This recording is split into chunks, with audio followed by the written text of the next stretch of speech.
Everyone curious about the electric headlight conversion on C3s? I bought somewhat of the cheaper end of ones. They didn't come with instructions, so now I'm gonna figure out how to wire them in. Let's do that.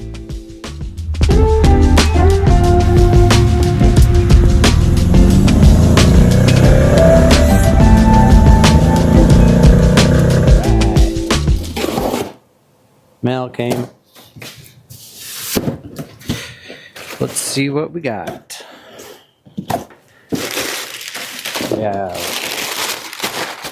fire starting paper.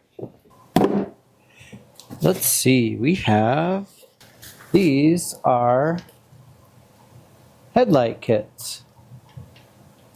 I can install these. The warning was there's no directions. Good. I will. Oh man, it already has a relay. And it's see-through for some reason. Oh, wonder why that is. And I have this one. There are no instructions.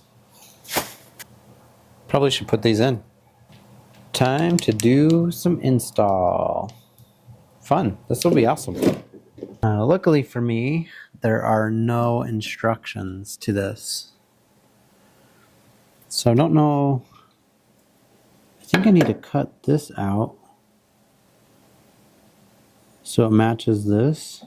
I think I'm going to cut that out though.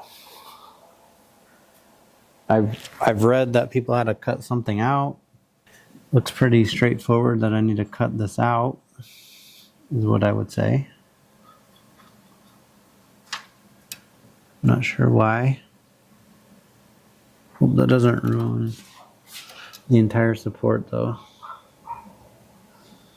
Why would that need to be cut out? Oh, because it goes, the arm, it looks like the arm swings down and it will need that space. Okay, well, cut her out then. All right, I'll show you real quick what I think I need to cut out. There's this piece right here on the brace that looks like it's in the way, and the reason I think so is because this arm, when it pushes the headlight up, this arm goes down and rolls this way, and it needs somewhere for the bar to go. So I'm assuming that's how that functions. So I'm going to cut that out so it'll have the rotation. I believe the tool for this job is the old Roto Zip. Let's see if I can reach down where I need to go with it.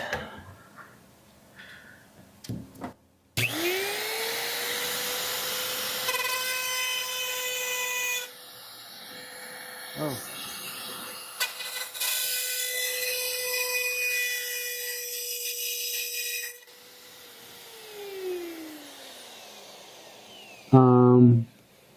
That's not fiberglass. Crap. My friend Rotozip got demoted. Dremel is gonna have to step up. Hope I can reach in there. Oh yeah, great.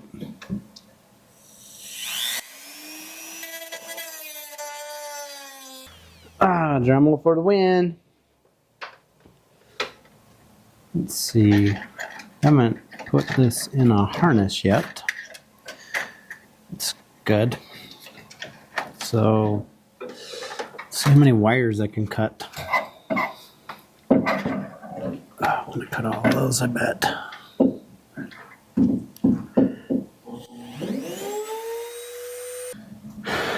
Now let's see if that did what it needed to. Oh yeah. Yep. That's in. Okay. So disclaimer, I don't really know how to wire these. So I don't know much. I know enough to cause problems. That's what I know. Those look like they are going to, the hood's going to close. I really need to clean up the wiring with the loom. I didn't do that after I put the relays in because I'm still playing with the wiring a little bit. So now I have two things. I need to connect this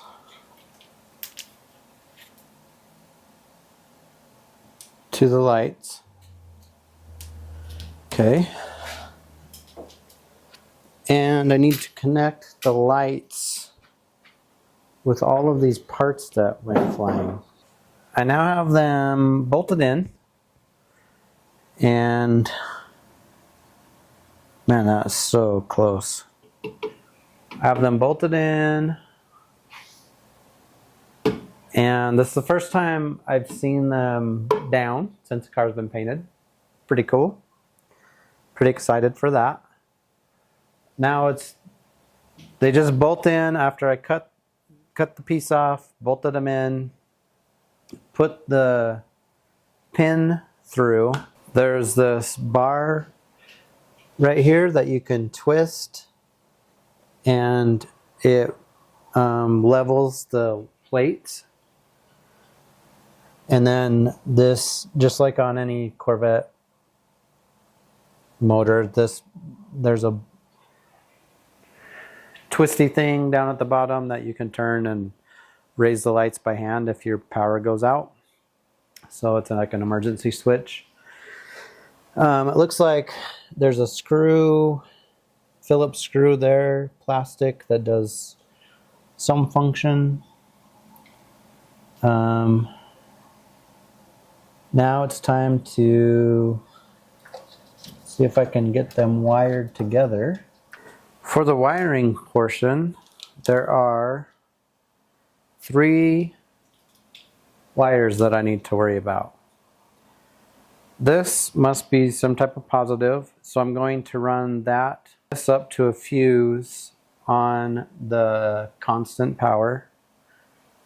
My guess is that this is going to be switched power, so I need to find where it probably goes into the switch. For right now, the switched power is going to be temporary because I haven't picked out the switches and dials that I want to use yet. So I'm gonna been thinking about a wiper switch and a light switch.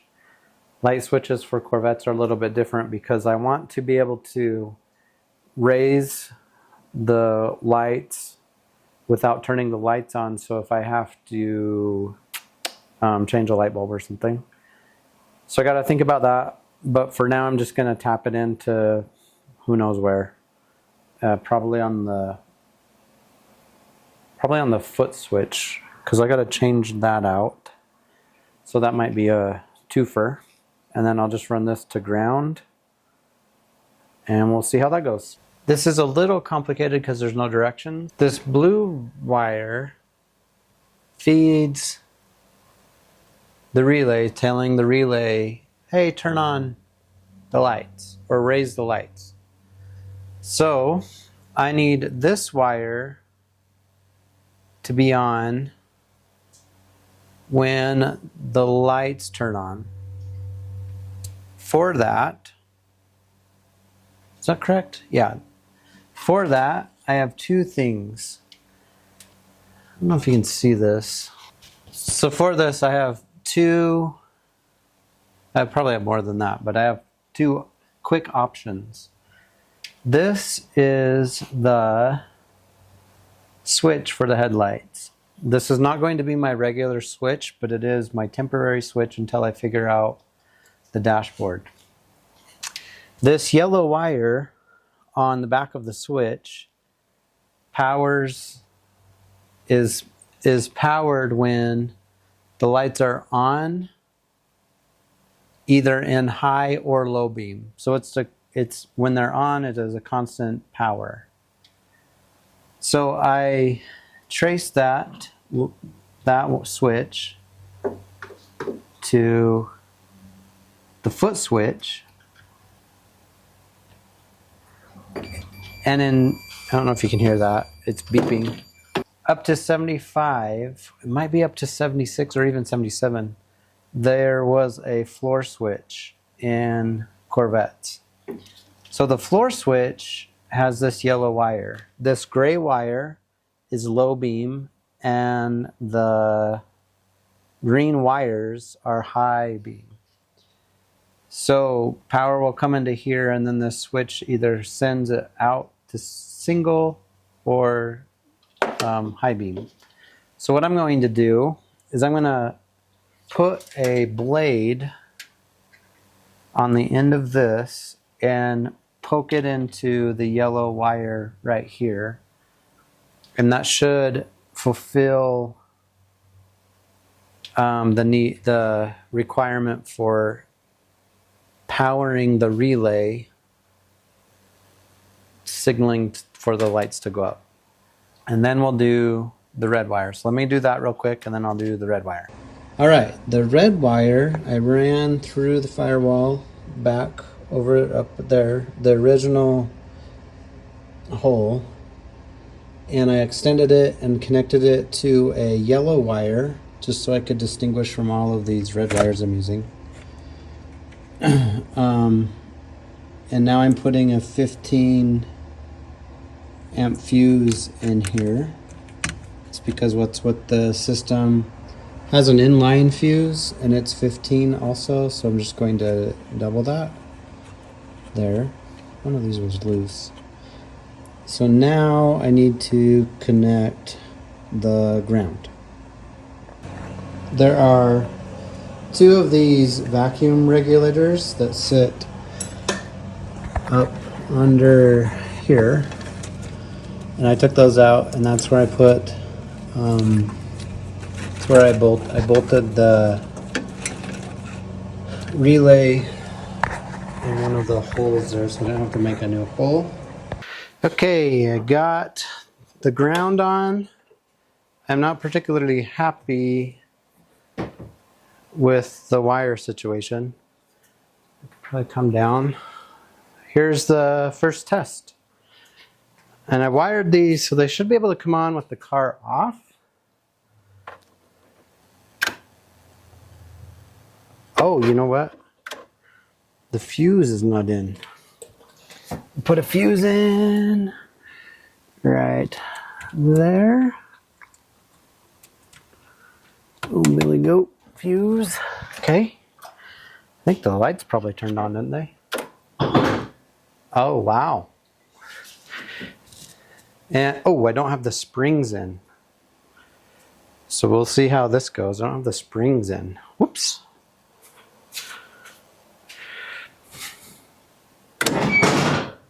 Yeah, not good. Need the springs in. Let's slam down. Well, whew, that was a success. Even though I destroyed and made a mess, I'll have to clean that up now. I'll have to put the springs on. Hopefully they don't WWE slam down after the springs are on. So as a recap, if you're doing this conversion and you don't get the instructions, the blue goes to a switch, the switch source. So on a 76 or 77 and below, you can go right into the foot pedal yellow. You can also go into the switch yellow. On 77 or 78 and above, the high and low beam, well, the switch is contained, the yellow is contained within the, still in the light switch, but you also have it in the steering column. It would probably be a yellow, is my guess. And then the red goes to a constant somewhere. I think they wanted you to splice it in somewhere else because the red only went like halfway up from here, only like halfway. So I had to extend the wire because my fuse box is over here. But maybe it would reach the original fuse box and you could plug it into the original fuse box over there. And then the black goes to ground. And then you just kind of adjust them. And you get electric headlights. And the part that I used, I bought off Amazon. So they range, on eBay, they range from like $120 to, like Eckler's goes up to like $800. I landed somewhere in the low end. I think these were $220. And to be quite honest, they look the same as like the $120 ones. Like the fuse or the relay was clear and they all just kind of look the same. I took the one with, it had 14 positive reviews. I bought that one. I don't know how long they'll last. I'll probably have to use them quite a bit, so we'll see. Now what? How about we end there and start a new project next week?